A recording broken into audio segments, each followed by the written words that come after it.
Kelebihan inilah yang mungkin membuat saya bangga. Kalau kita lihat tadi misalnya, belum ada yang cocok kok satu dan yang lain. Kemarin kita sempat dengar ada koalisi semut merah. Dari koalisi semut merah itu sebagian ikut ke Nasdem berikut hari, sebagian ikut ke Gerindra. Bisa tidak kemudian nanti berubah lagi komposisinya? Mungkin nggak kemudian ternyata tiba-tiba Demokrat yang ke Gerindra, PKB yang ke Nasdem? Sangat mungkin. Dan maksud saya di 400 hari lebih itu akan ada banyak sekali dinamika, akan ada banyak sekali tantangan, persoalan yang kemudian membuat koalisi yang sebenarnya belum menjadi koalisi ya Fer ya, belum menjadi koalisi ini berubah-berubah. Kalau dibilang versinya Ferry MOU masih Memorandum of Understanding, masih saling pengertian, kita sama-sama ngerti ya, tapi belum ada kesepakatan apapun, masih terlalu jauh. Indonesia sejak dulu kala tetap dipuja-puja bangsa. Nah, berikutnya kalau saya lihat dari obrolan kita ini belum ada yang pasti ya. Apakah kemudian Anies pasti didukung oleh Demokrat? Belum tentu. Apakah kemudian sampai nanti Pilpres berjalan, kampanye berjalan, kemesraan antara Gerindra dan PKB seperti yang terjadi beberapa waktu lalu? Belum tentu juga. Jadi sebenarnya kita sedang membicarakan ketidakpastian di sini. Orang belum ada yang pasti kok. Apakah kemudian AHY nanti akan menjadi wakilnya Anies? Nggak ada jaminannya. Kenapa? Karena banyak yang harus dihitung.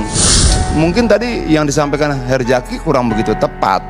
Ada elektabilitas, ada kredibilitas dan sebagainya yang harus dihitung dalam Pilpres. Finansialnya dihitung bareng-bareng juga tuh. Nah biasanya kalau soal duit nih gampang pecahnya nih. Begitu yang sana, loh kan kita nyalonkan AHY misalnya, masa Demokrat cuman sekian sementara biaya Pilpres sangat besar. Ada banyak sekali yang harus dihitung. Tidak sesederhana yang kita obrolkan tadi, tidak seindah yang kita sampaikan tadi, elektabilitas, kredibilitas, segala macam, tidak. Banyak sekali dan saya percaya bahwa segala sesuatu yang terburu-buru umumnya akan berujung tidak bagus, cenderung kurang baik bagi banyak orang di luar mereka maupun bagi diri mereka sendiri. Kenapa? Karena apa yang harus dikejar seperti yang dibilang Ferry tadi, masih 1 tahun, masih banyak hal lain yang mungkin lebih bermanfaat bisa kita kerjakan sama-sama untuk bangsa ini, untuk rakyat Indonesia, untuk yang selama ini selalu kita sampaikan kemana-mana, untuk rakyat, kepentingan bangsa, negara dan sebagainya. Kalau begitu sabarlah, dan ini yang saya dapatkan dari PDI Perjuangan. Akan ada banyak sekali dinamika, akan ada banyak sekali tantangan, persoalan yang kemudian membuat koalisi yang sebenarnya belum menjadi koalisi. Kalau dari perjalanan pembicaraan kita sejak awal tadi Bang Karni, terus terang saya semakin bangga menjadi kader PDI Perjuangan. Kenapa? Di situ kita diajarkan tentang kesabaran. Di situ kita diajarkan tentang bagaimana bertimbang-timbang tentang kepentingan rakyat yang lebih besar dan ambisi kekuasaan. Di situ kita diajarkan tentang bagaimana mencermati dan mendahulukan persoalan-persoalan rakyat pasca pandemi dibandingkan keinginan-keinginan pribadi-pribadi. Kebanggaan itu bertambah lagi ketika kemudian misalnya PSI mencalonkan salah satu kader kita, walaupun sebenarnya secara etik kayaknya kurang sopan lah. Kenapa? Ya ngomong dulu dong, paling tidak ngomong sama ketua umum kita atau ngomong sama Ganjarnya, karena Ganjarnya sendiri kan bilang tidak pernah diajak ngomong toh. Ketua umum kita juga tidak pernah diajak ngomong. Bahwa kemudian kalian punya hak untuk menyampaikan itu ya sebagai hak boleh saja. Mungkin dia tidak tertulis, tapi ada etika yang memang banyak etika yang tidak tertulis, di mana kita harus menghormati dong bahwa itu berangkat dari sana, kita ngomong dari sana, kira-kira seperti itu. nggak apa-apa. PSI ini kan partai baru, dia harus belajar tentunya terkait itu. Ya, belum jadi koalisi ini berubah-ubah. Kalau dibilang kalau apa versinya, masih understanding, masih saling pengertian. Ya, kita sama-sama ngerti ya, tapi belum ada kesepakatan apapun, belum ada kesempatan apapun, masih terlalu jauh. Kalau dibilang versinya Ferry MOU masih Memorandum of Understanding, masih saling pengertian, kita sama-sama ngerti ya. Tapi belum ada kesepakatan apapun. Masih terlalu jauh. Mungkin ya Bang Karni ya, kalau dibilang bahwa kita tenang-tenang saja, ya memang berpolitik harus tenang. Bahwa kemudian kenapa kita tenang, karena angka kita secara syarat mencukupi untuk sendiri. Kita juga ternyata mau kok membuka pintu koalisi dengan partai yang lain. Pernyataan Sekjen bahwa kita membuka diri terhadap koalisi dan partai yang lain selama memang punya kesamaan visi dan sebagainya. Itu juga membuat kita tidak menjadi partai yang sombong, mau jalan sendirian mentang-mentang memenuhi syarat dan sebagainya, tidak. Tapi kalau arahan partai pada kami, jangan sekarang, nantilah, semua ada waktunya. Kalau sekarang waktunya bagaimana? Saya diperintahkan untuk membuat sekian banyak kegiatan di Dapil, pengobatan massal pasca pandemi, kita turun ke rakyat, dan itu menjadi perintah yang rata diberikan pada seluruh kader PDI Perjuangan. Mungkin kalau dibilang bahwa kita tenang-tenang saja, ya memang berpolitik harus tenang. Bahwa kemudian kenapa kita tenang? Karena angka kita secara syarat mencukupi untuk sendiri. Kita juga ternyata mau kok membuka pintu koalisi dengan partai yang lain. Kita sabar. Kenapa kemudian misalnya Anies muncul?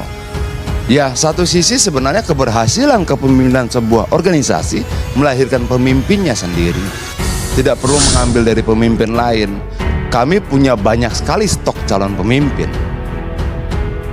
Ada Mbak Puan, ada Ganjar, ada Mbak Risma, ada banyak sekali. Dan itu menjadi kebanggaan tersendiri buat saya bahwa memang partai ini memproduksi calon-calon pemimpin. Dan menurut saya teman-teman dari partai lain harus belajar itu untuk memproduksi calon-calon pemimpinnya.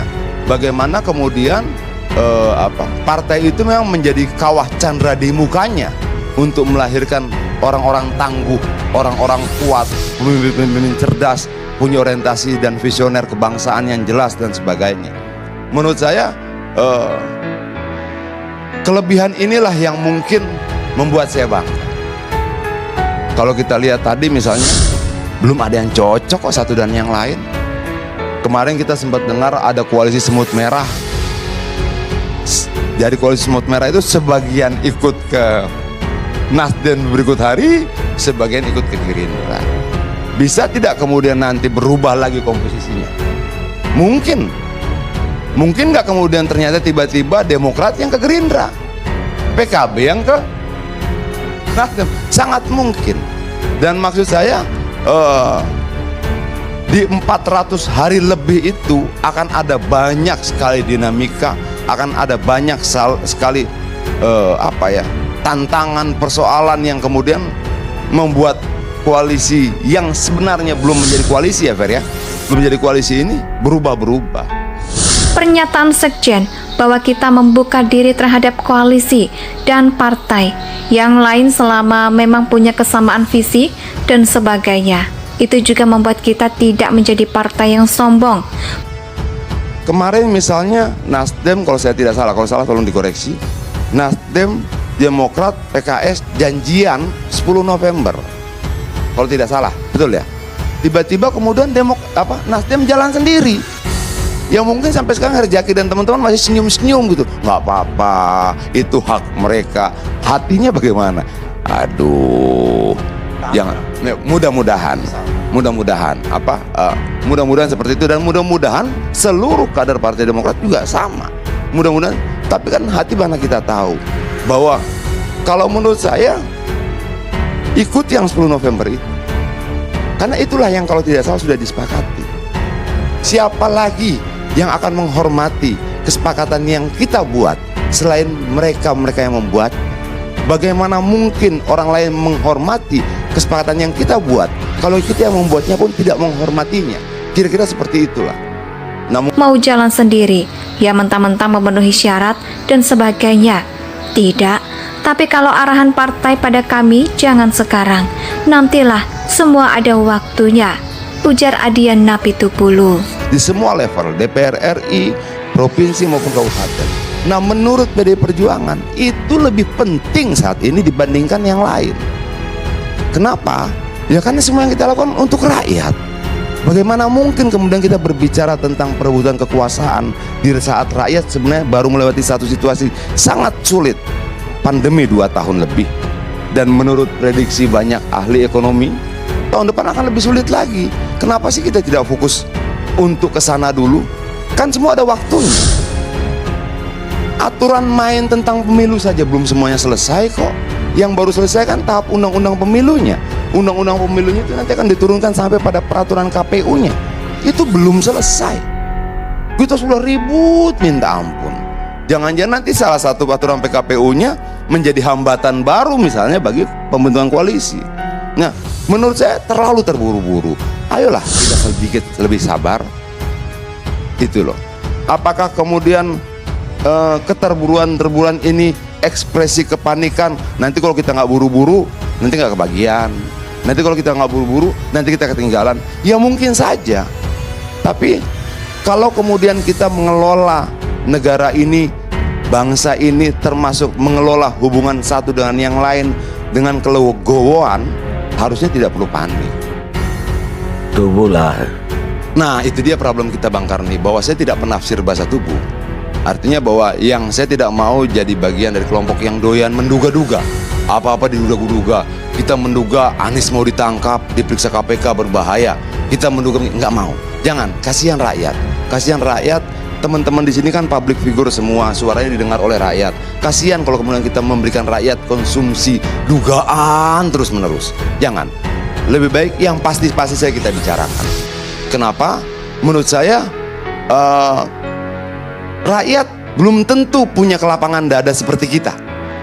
Kita bertengkar, berdebat di sini, keluar kita bisa ngopi bareng. Di luar belum tentu. Yang gentut sementara begitu dulu Bang Karni. Terima kasih. Enggak, tunggu dulu. Dari apa namanya, PDIP itu udah form bahwa Puan yang akan jadi capres. Ini pertanyaan yang kadangkala menunjukkan Bang Karni tidak baca media. Karena sudah jelas perintah ketua umum kita, semuanya 100% hak prerogatif ketua umum kita. Kalau ketua umum kita belum berbicara, belum ada.